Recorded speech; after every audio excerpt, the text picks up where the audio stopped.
Friends, welcome back to my YouTube channel. कैसे हैं आप सभी? आई होप आप सभी अच्छे होंगे। तो फ्रेंड्स, आज हम बात करेंगे अंशु शुभम ऑफिशियल के बारे में, अंशु के बारे में। आप लोगों से विनम्र निवेदन है कि आप लोग मेरी वीडियो को देखने के बाद सब्सक्राइब जरूर कर दीजिएगा। आप लोग मेरे चैनल को सब्सक्राइब नहीं करते हैं। मेरे सब्सक्राइबर बहुत कम है और व्यूज तो काफ़ी जा रहे हैं। अंशु के लिए बहुत सारे लोग परेशान हो रहे हैं क्योंकि अंशु ने कुछ चीज़ें ऐसी अपने वीडियो में हिंट दी थी जिसकी वजह से जो है उनके व्यूअर्स हैं वो बहुत परेशान लग रहे हैं और अंशु की पूरी सच्चाई जानने को तैयार हैं। अभी शादी को 2 दिन भी नहीं हुआ, 4 दिन भी नहीं हुआ, शादी के बीतने के बाद ये नौबत आ गई। ऐसे किसी लड़की के साथ होता है क्या? नहीं होता है, बट अंशु के साथ हो रहा है। अंशु को बहुत लोगों ने ट्रोल भी किया है, सचिन की मम्मी को भी मतलब नहीं है कि बेटी कैसी है कैसी नहीं है, बट वो तो अपना बेंगलोर में है और अपनी बेटी के यहाँ मजे ले रही हैं। बट यहाँ पर एक चीज़ तो देखने को मिलती है कि सचिन भाई और मनीषा भाभी को बहुत ज़्यादा टेंशन है अंशु की, और अंशु के ससुराल में भी उन्होंने बात की है। अंशु से भी अभी बात नहीं हुई है, लेकिन एक चीज़ मैं बता दूं कि अंशु अभी अपने ससुराल में है। मैंने जो वीडियो में बोला था, मुझे कहीं ना कहीं ऐसा डाउट था कि ऐसा कुछ हो सकता है, क्योंकि अंशु ने ऐसे ऐसे शब्द बोले थे ससुराल में। अपने माँ बाप जो भी हैं अपने बच्चों को, अपनी बेटियों को जरूर सिखाए, काम करना पड़ता है। ये सब अंशु ने अपने वीडियो में बोला था कि हर लड़की को काम सीखना चाहिए और हर लड़की को शादी तभी करनी चाहिए जब उसको घर गृहस्थी के काम आए, अन्यथा लड़की को शादी नहीं करना चाहिए क्योंकि लड़की की पूरी जिंदगी खराब हो जाती है। तो एक कैसा ताना है, अंशु के साथ भी वही हुआ है। आप लोग जानते हो कि बड़बोली मतलबपन उसके अंदर है, वह बहुत ज्यादा चुलबुली है, नटखट सी दिखती है। मैं कहीं ना कहीं उसको उसके अंदर बचपना देख रही हूँ, लेकिन अब शादी हो गई है तो उसको भी समझना चाहिए और अपनी न्यू जर्नी को भी आगे बढ़ाना चाहिए। जैसे वो तो ऐसे घूम रही है जैसे कोई आजाद पंछी नहीं घूमता है पिंजड़े से बाहर, इसी प्रकार से अंशु घूम रही है। मतलब उसको लग ही नहीं रहा है देख के कि ये शादी हुई है इसकी नई नई, तो उस तरीके से रहना चाहिए। हम मानते हैं कि अंशु बहुत ही चुलबुली है, नटखटी है, दूसरों के मन से उसको रहना पड़ेगा ससुराल में, ये तो हो नहीं सकता। वो सोच रही है कि हम अपने ही मन से रहेंगे, बट ससुराल में दूसरों के मन से ही रहना पड़ेगा। इसलिए अब ससुराल में देखो यार, ससुराल में तो चीजें लगी ही रहती हैं। कोई काम नहीं करता है तो उसके पीछे लगा होता है, कोई काम करता है तो उसके पीछे भी लगे होते हैं। ससुराल नाम ही ससुराल होता है, ससुराल में हर लड़की को एडजस्ट होना पड़ता है। लेकिन यही खाना बनाने का ढंग भी नहीं है, इनको खाना बनाना भी नहीं आता है। बट क्या करें, उसकी तो यह प्रॉब्लम भी है कि उसने कभी काम किया नहीं अपने घर में। अगर वो काम करती तो ऐसी नौबत ही ना आती, और कहीं ना कहीं सास के तानों से वह तंग आकर उलझन में जवाब शायद सास को दी हुई होगी, क्योंकि आंटी जी ने बोला है कि जवाब नहीं देना चाहिए, बड़ों का लिहाज करना चाहिए, ससुराल वालों का लिहाज करना चाहिए। सास को अगर माँ मानोगे तो वह भी आपको बेटी का प्यार देगी। यह एक हाथ से ताली नहीं बजती है, ताली हमेशा दोनों हाथ से बजती है। अगर सास ने कुछ कहा होगा तो अंशु की भी थोड़ी गलती हुई होगी, अगर गलती अंशु की भी है तो सास की भी गलती होगी, दोनों साइड से बराबर गलती होती है। तभी अगर आप अपनी सास को माँ समझोगी तो आपकी सास आपको बेटी का पूरा प्यार देगी, क्योंकि आपकी सास की भी एक बेटी है। और नहीं कोई लड़की, कोई भी सास ये नहीं चाहेगी कि अपनी बहू के साथ ऐसा बर्ताव करे, बट सास सास होती है, बहू बहू होती है।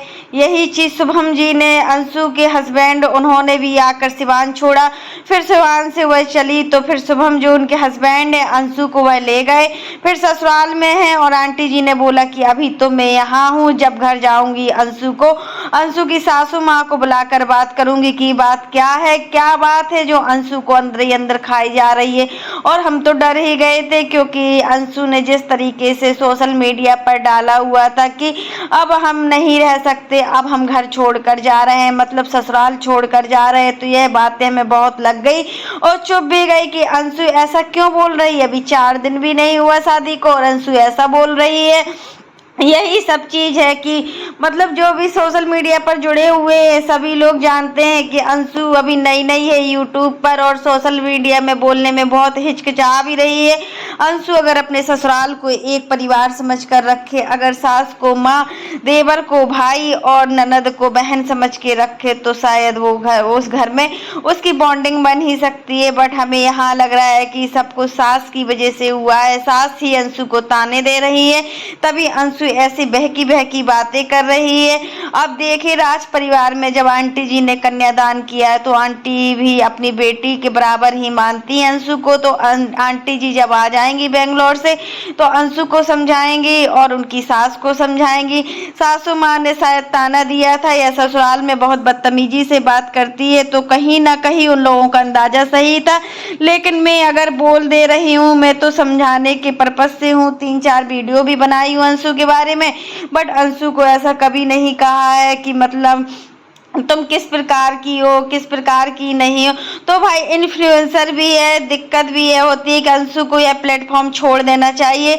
लोगों के ताने से अंशु बहुत ज़्यादा परेशान है। लोग इतने गंदे गंदे ताने दे रहे हैं अंशु को कि मतलब हमसे तो देखा ही नहीं जा रहा है। अगर आप यूट्यूब छोड़ना चाहोगी तो आप यूट्यूब छोड़ने के बाद और भी डिप्रेशन में जा सकती हो, क्योंकि आपको सोशल मीडिया पर बोलने का पूरा अधिकार है। आप एक इन्फ्लुएंसर है, आपको जो बोलना है आप बोलिए, बस आप अपने अंदर थोड़ा मैच्योरिटी को रखिए। आप बहुत ही अच्छी हो, बहुत ही चुलबुली हो, बट आपने जो सासू माँ के साथ किया या सासू माँ ने आपके साथ किया, तो दोनों को अपनी बॉन्डिंग बनाकर चलना चाहिए और दोनों को एक दूसरे के साथ बहुत ही समझदारी से बात करनी चाहिए। इसी से आपका रिश्ता आगे चलेगा। और आप अगर सास कुछ कह भी दे रही हैं तो आप माँ समझकर आप सहन कर लीजिए, क्योंकि देखिए अगर आपको एक ही फैमिली में रहना है तो रोज की ये चिड़चिड़ से आप दूर रहिएगा।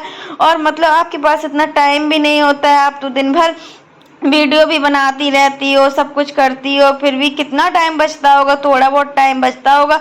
तो आप अपनी फैमिली के साथ एंजॉय कीजिए और अच्छे से अपने दाम्पत्य जीवन को आगे बढ़ाइए, ताकि आप भी एक दिन अच्छी वाइफ बन पाए, एक अच्छी माँ बन पाए। अगर जो लोग आपको गलत बोल रहे हैं उनसे विनम्र निवेदन है कि आप अंशु को कुछ मत कीजिए, क्योंकि वह अंशु के अंदर बचपना है। अंशु चीज़ों को बिल्कुल अभी समझती नहीं है, क्योंकि उसने ऐसे ऐसे हालात देखे हैं जो कोई भी लड़की देखेगी तो इसी टाइप की हरकत करेगी। और उम्र का ऐसा भी पड़ाव है इसका कि मतलब इस एज में कोई भी हो, सभी अपने इस तरीके की बात करते हैं, बट मैच्योरिटी आती है तो बहुत दिन बाद आती है। ससुराल वालों से भी हमारी ये रिक्वेस्ट है कि आप अंशु को अच्छी तरह के समझिए। पति तो इसका इतना अच्छा है कि अंशु को बहुत ज़्यादा ही प्यार करता है और ऐसा कभी वो सोच भी नहीं सकता कि वो अपनी वाइफ को कुछ बोलेगा, बट ये सब कुछ इनकी सासू माँ ने ही कहा है, तभी अंशु परेशान होकर भाग गई है और घर छोड़कर चली गई है। बट अंशु आप आगे से अपनी ये सब चीज़ों को देख कर चलना, और अगर आप कोई गलत कदम उठा लेते तो कोई क्या करता, आपकी तो पूरी पर्सनल लाइफ ही खराब हो जाती। और आप कैसे शुभम आपके बिना कैसे रहता या आप शुभम के बिना कैसे रहती, और आप मायके से भी भाग गई और ससुराल से भी भाग गई। मतलब आपको ऐसा नहीं करना चाहिए। अगर आपने ऐसा किया भी तो बहुत सोच समझ के डिसीजन लिया होगा। ये आपका बचपना नहीं, आपके अंदर कोई गम है जो आप दिखा नहीं सकती सोशल मीडिया पर, आप बता नहीं सकती सोशल मीडिया पर, बट आपने जो कुछ भी बताया है उस अकॉर्डिंग हम समझते हैं कि आप बहुत समझदार हो। तो आज के लिए बस इतना ही। कैसा लगा आपको मेरा वीडियो पसंद आए तो लाइक कर देना, और अगर आप चैनल पर न्यू हो तो चैनल को सब्सक्राइब करना ना भूलना। फिर मिलते हैं नेक्स्ट वीडियो में, तब तक के लिए बाय। और इसी प्रकार के नए नए वीडियो को देखने के लिए आप मेरे चैनल पर बने रहिए। और फ्रेंड्स, आप मेरे चैनल को सब्सक्राइब नहीं करते हो, अगर आपको मेरा वीडियो थोड़ा भी पसंद आता है तो आप चैनल को सब्सक्राइब कर दीजिएगा। कोई ज़बरदस्ती वाली बात नहीं। अगर आपको थोड़ा मेरा वीडियो अच्छा लगे तो सब्सक्राइब जरूर कर दीजिएगा, इससे हमें बहुत ज़्यादा मोटिवेशन मिलता है और हम आपके लिए नए नए वीडियो लाते रहेंगे।